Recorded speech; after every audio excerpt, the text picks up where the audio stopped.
so much for coming. Today, we at Children First from Philadelphia have traveled with nearly 100 Head Start providers, parents, children, and advocates to ask Congress to protect Head Start.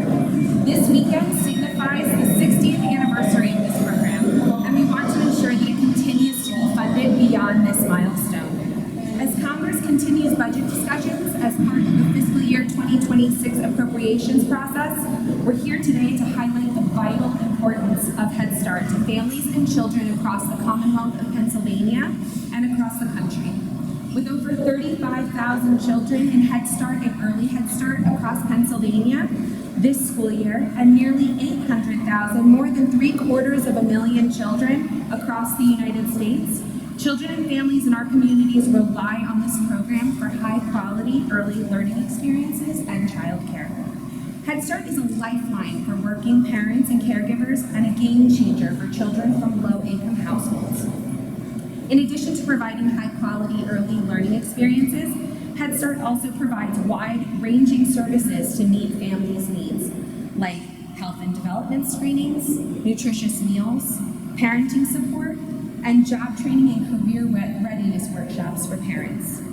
Today we'll be hearing the stories of how Head Start impacts Pennsylvanians and children and families across the country. We'll be hearing from the National Head Start Association, members of Congress, a Head Start graduate, a Head Start provider, and a parent of children who benefit from Head Start funding. These stories will highlight the human impact of this program, how it's more than just a budgetary consideration, and demonstrate how Head Start builds brighter futures for children and opens economic opportunities for our nation. I'd like to now introduce Bob Bissen, Deputy Director of Government Affairs of the National Head Start Association. Thank you.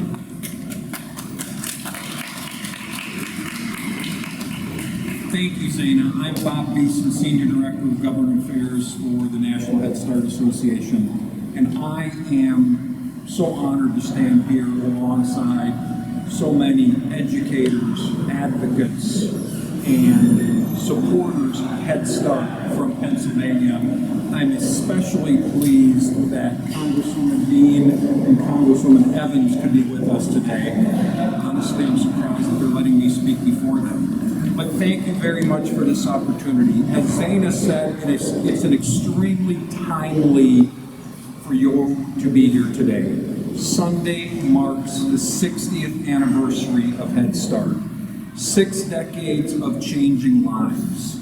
6 decades of working with ongoing bipartisan support from Congress and through 11 different presidential administrations.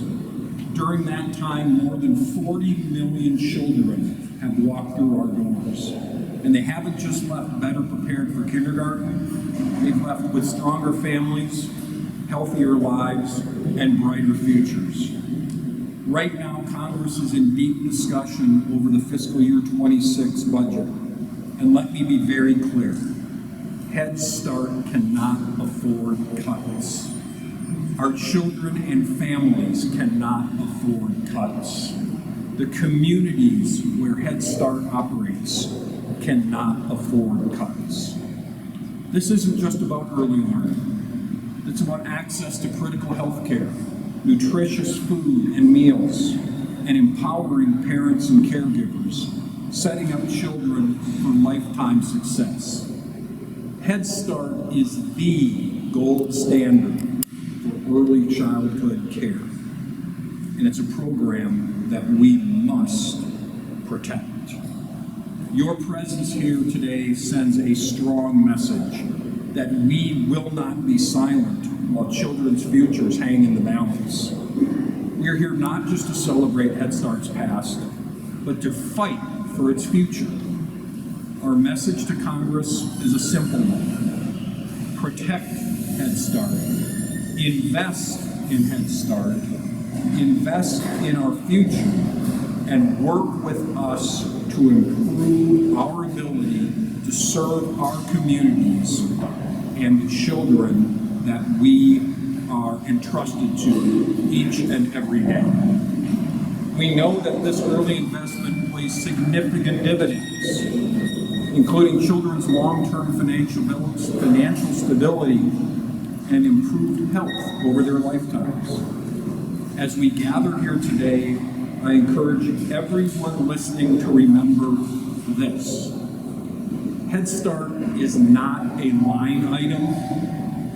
Head Start is a lifeline. And it's up to all of us to make sure that it remains strong for generations to come. Thank you. Let's keep marching forward together to build the strong families and workforce that we need for tomorrow. Let's stand for Head Start.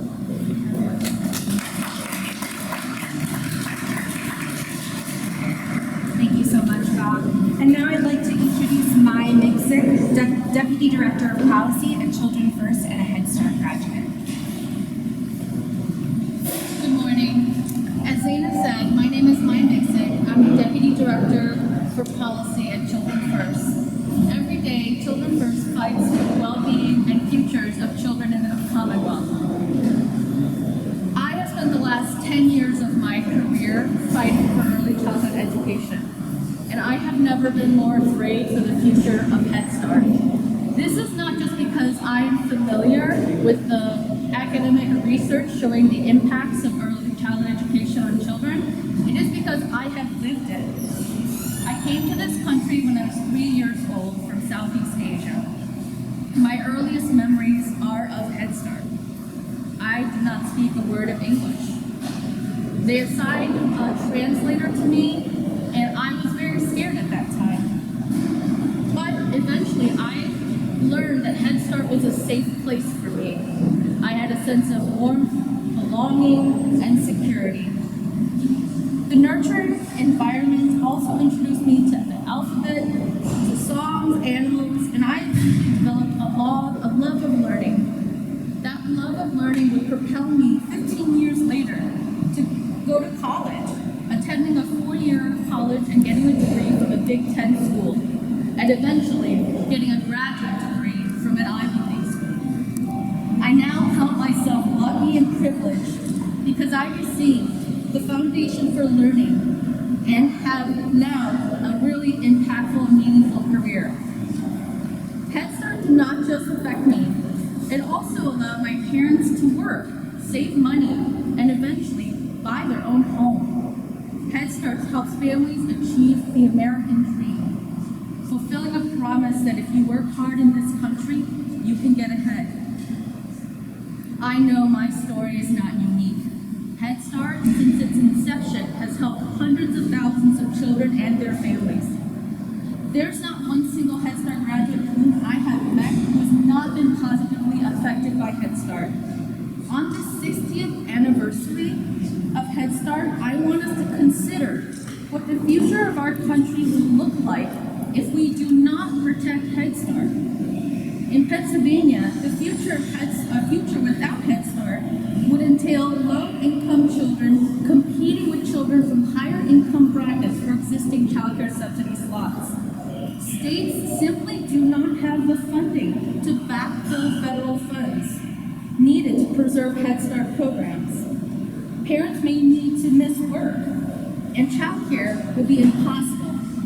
Children will miss out on developmental screenings, nutritious meals, dental and vision screenings, and of course, that warmth, security, and sense of belonging that I had when I went to Head Start. It is imperative that we protect Head Start. On this 60th anniversary, I ask that we all recommit ourselves to high-quality early childhood education, that we have a future where our most vulnerable children in our country have access to opportunities to learn and grow and become successful contributors to our society. Head Start helps families fulfill their dreams. Thank you.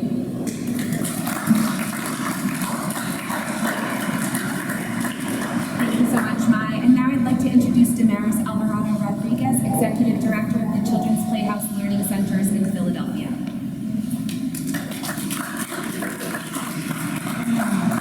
My name is Damaris Alvarado-Rodriguez, and I stand before you today as the Executive Director of Children's Playhouse in Philadelphia.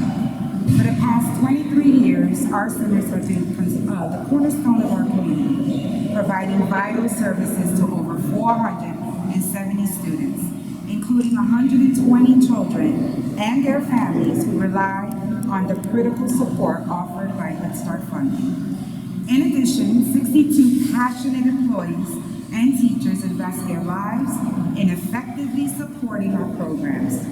Their commitment is unwavering and their expertise is invaluable. Therefore, the prospect of elimination of the Head Start funding in our community and schools is not just a budgetary concern. It is the potential devastation of 2 decades, unwavering service and commitment in our programs, and 6 decades of programming nationwide. Our Head Start programs are more than just classrooms. They are safe havens where young children learn and thrive.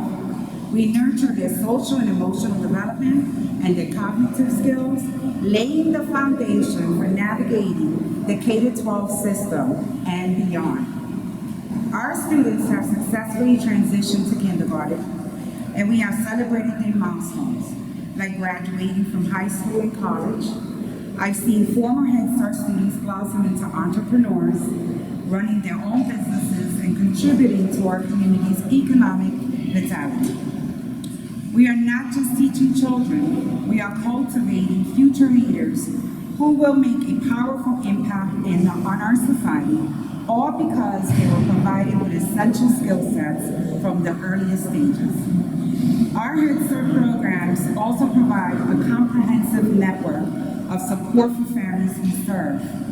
We offer services that foster economic mobility, like resume building workshops, financial literacy trainings, and even opportunities for parents to become teachers themselves within our programs, as well as trainings on parenting skills development. This sense of community extends beyond formal services, offering a network of support where families like the children find a welcoming network of times of difference. We serve these children and their families in many capacities, as leaders, as nurses, tending to their well-being, as janitors, ensuring a safe and clean environment, as social workers, connecting them with vital resources, as counselors, offering guidance and support, as therapists, nurturing their emotional health and providing crucial mental health supports, and as consistent points of positive connection that foster lasting changes. We are more than just educators, we are a lifeline. We implore you to deeply consider the human impact that Head Start funding has. This is not merely a line item budget.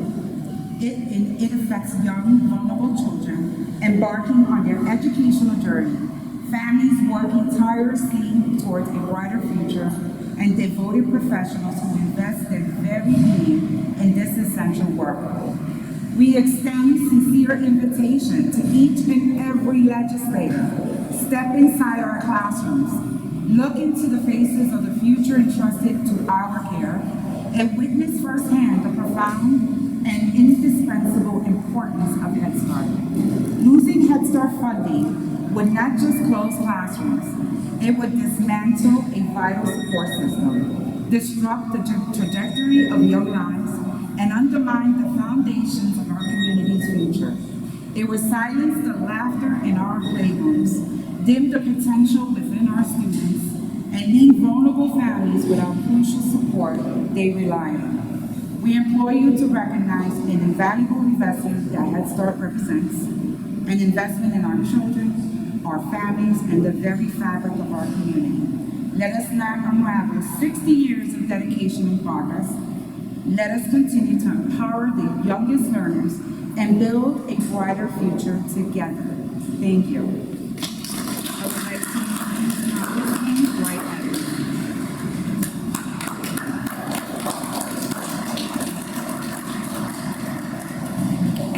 Good morning. Good morning. It's absolutely my pleasure to join my colleague, the Dean of the delegation. She is a very good friend, and especially being with the Head Start operators. I want to say very enthusiastic, On May 18th, this will be the 60th anniversary of the significance of what Head Start has meant. And it's important that we all realize that we have a part in this fight, in this effort. We need not to take it for granted for what Head Start has done for our communities and our lives and what Head Start means. And all of us recognize the value of Head Start. We recognize the investment that it has made. But we must work together and we must fight to recognize that we got to keep this, that we will do every single thing we can and we need to do. So I share with you that we're in for an effort and a fight. We will not, after 60 years, all that Head Start has done for our children and our communities, we have to value that experience. And all that Head Start and the investment that has been made is all of us to be about. So I thank everybody for being here to demonstrate the commitment on our part to be in this fight. So again, I want to congratulate Head Start, and I'm going to be here to fight. Thank you.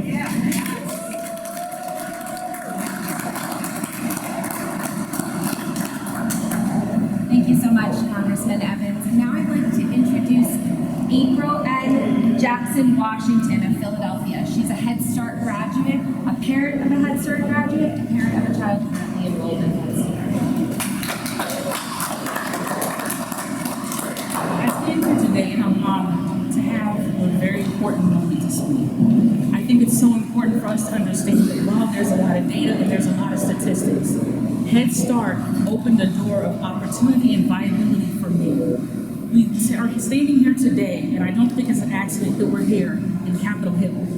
Words like equality, justice, liberty, fight, advocacy, unity, this is what this country was actually founded on. And it may seem lofty to think, well, we're just talking about Head Start.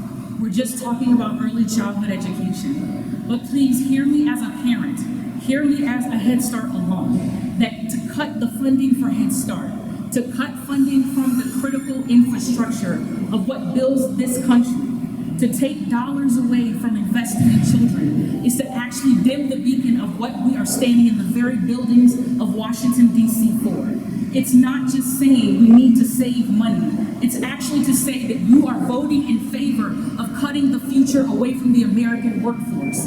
It's not just me right now as one of many parents that rely on the supportive, professional networking, the educational investment, the critical time and effort and energy that men and women go into our early learning centers for every morning, that they stay late at night.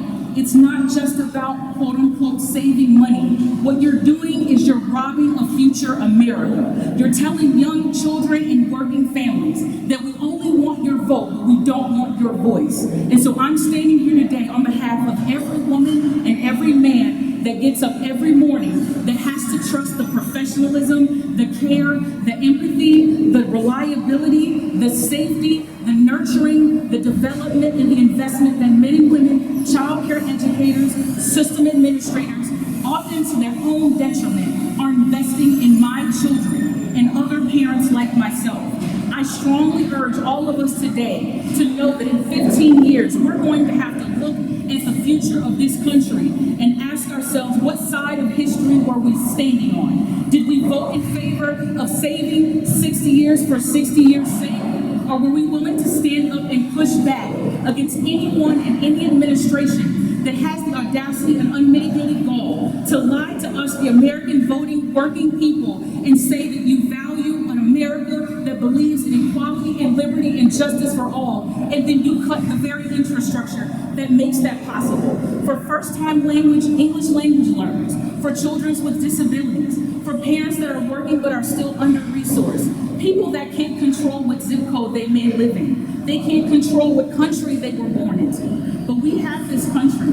We're standing in Capitol Hill, promising, just like our forefathers and foremothers did, promising that if you worked hard, that if you invested yourself, if you dedicate yourself to education, you have a bright future.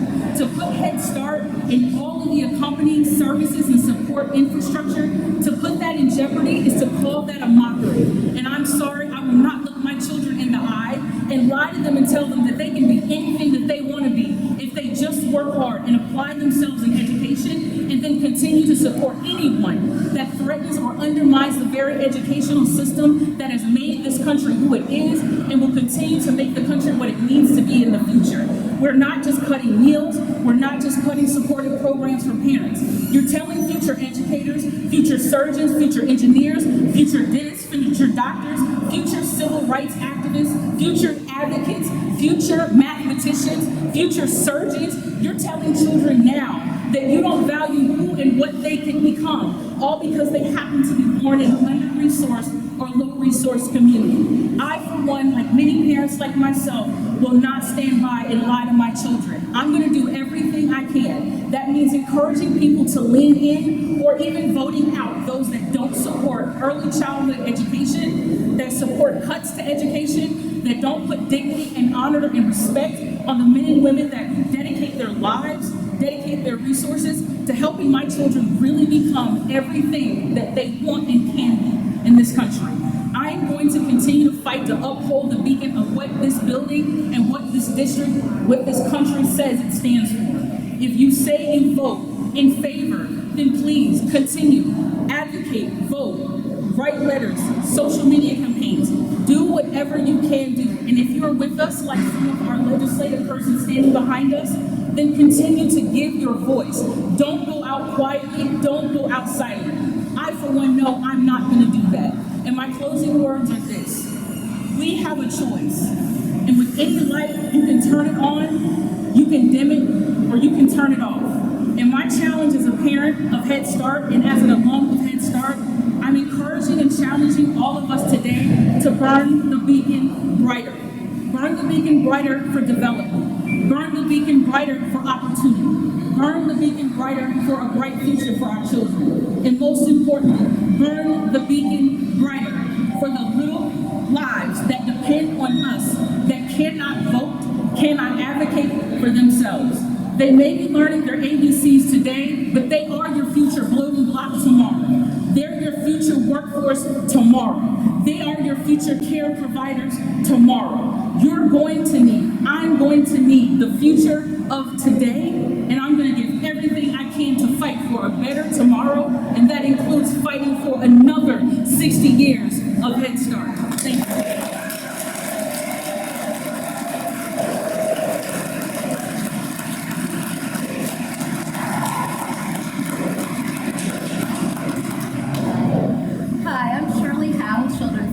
Advocating for children and their families in Pennsylvania. I also live in the 4th Congressional District, and it is my distinct honor and privilege to introduce my Congresswoman, Madeleine Dean. Thank you for standing with us today. Good morning, everybody. I'm delighted to be here with all of you. I just want to see by a show of hands, how many people are connected to Head First, Children First? I see a great audience here, so I want to make sure you're acknowledged, whether you're providers, recipients, your families. I represent the 4th Congressional District of Pennsylvania, and we are here with a focus on Pennsylvania and First, because this impacts so many of our children. And I'm proud to stand here with Children First, with Head First, to celebrate 60 years of Head First. I want to thank Shirley very much for what she's done. In my district, for example, there are 12 Head Start programs. In my district, there are 500 children involved in these programs. I've had the opportunity to visit alongside Shirley and many others these programs. I come out beaming for what the joy is in the learning, in the nutrition, in the support to working families. We must not jeopardize this. So I'm here as part of the fight, as April said so eloquently, to protect the more than 35,000 seats in Pennsylvania in Head Start. We should not be talking about cuts to Head Start. We should be talking about greater investment. I have worked alongside these advocates and Congressman Dwight Evans. We worked together in the Pennsylvania House where we fought for children and early childhood education. He is such an extraordinary champion in Philadelphia and across this Commonwealth. So I am honored to stand with you, Dwight, always on behalf of our I'm just going to repeat some of the things that are worth repeating. We know that Head Start yields immediate results. results. Children who attend Head Start programs are better prepared for kindergarten and elementary school. They have stronger social skills. They have more impulse control, and they have greater approaches to learning. You can see it as you sit with them. They're also healthier because Head Start doesn't just provide learning services, it provides dental screenings, free school meals, and so much more. You know, I'm a mom, I'm a grandmom, and I'm a former educator. And I have always believed that how we educate our children not only determines their future, but our very own. As April said, these are our future leaders. These are the future educators, teachers, doctors, police officers, maybe congresspeople, maybe president one day. And they fare far better when we invest in them early, and we know that. We do this because it also supports their parents, the working parents, who otherwise would not have this access, would not have the ability to grow their own careers, grow our own economy. As a member of the House Appropriations Committee, we're taking a look at the Trump skinny budget, or as I call it, the Ozempic budget. We are going to fight cuts to Head Start and so many other programs. As you know, for example, think of the umbrella around education. This administration has decided it wants to shutter the Federal Department of Education. We're not going to stand for that. We're not going to stand for any kind of tax on Head Start. I took a look at a county near me, Bucks County. The Bucks County Intermediate Union that runs the county's Head Start programs submitted an application this past January to renew their 5-year program. It's a grant. In 5 months, they've received no updates, nothing, 5 months. And now they're out of funding. So as of May 31st, 15 days from now, 360 children will lose access to vital education and health support alongside their families. 85 employees would be out of work, educators for our young people. Are we going to accept that? No. No way. We are going to fight back. And I will fight on behalf of Montgomery County also. I'm going to close with this. I have a list here, and I commend this to all the representatives, Democrats, Republicans alongside me, all across the state of Pennsylvania. It reveals that more than 30,000 children in Pennsylvania are thriving, are benefiting from Head Start programs. We want to grow that number. We don't want to diminish it. We don't want to shutter these programs and turn away from these very talented and exciting children. And maybe I'll end with this. I'm very mindful that we have a new pope in this world. And guess who he's in favor of? He fights for the poor. He fights for those who are struggling, and he fights for workers. If you fight for the poor, fight for those who are struggling, fight for our children and for our working families, you'll invest in Head Start. You'll be alongside me fighting for greater investment in Head Start. Thank you.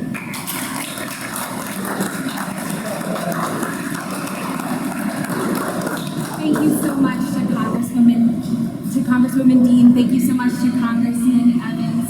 Thank you to Bob. Thank you to Mai. Thank you to Damaris. Thank you to April, our providers, and all of the providers in the room with us today for being here to stand up for Head Start. It's very clear that the benefits of this program abound, demonstrating positive outcomes for children, families, communities, and our nation because of investments in Head Start.